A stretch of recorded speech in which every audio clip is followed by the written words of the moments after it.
जुलाई 16 तारिख में महाप्रभुंकर विश्व प्रसिद्ध रथयात्रा चलचंचल श्रीनगर सम्मुख रथखला तीन रथर विश्वकर्मा माने रथखलार रथ निर्माण कार्य को जोरसोर से आगे नेउछंती। तुम्ब निर्माण में लगी विश्वकर्मा महारणा तीन रथ पर 42 तुम्ब आवश्यक थिबा बेले आज सुधा 30 तुम्बर निर्माण कार्य सरी। अवशिष्ट तुम्ब निर्माण पर विश्वकर्मा मानकु करती सेवायत माने फासी काठ को करत साहाय्य काटी जोगाई देउछंती। सेबडे दोल बेदीर कमारशाल अरकंटा निर्माण में लगी पड़ती ओझा सेवक। श्रीमंदिर में आज बैशाख शुक्ल अष्टमी तिथि रे नीलाद्री महोत्सव नीति अनुष्ठित होगा सह आज दिन में यज्ञ मंडपुर आसी रत्न सिंहासन में चतुर्धा मूर्ति अधिष्ठित होते। रथ निर्माण कार्य में लगी पड़ती विश्वकर्मा भोई करती और कमार सेवायत। तीन रथर प्रारंभिक कार्य चक निर्माण पर एवं तुम्ब कार्य जोरसोर से आगे चली।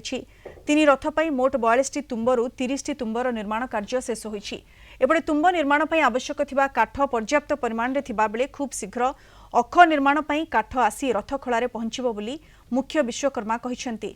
सेपटे कटक खपुरिया स्थित करतकल में रथ चक निर्माण पर पहिकटा कार्य मध्य जारी रहिछि।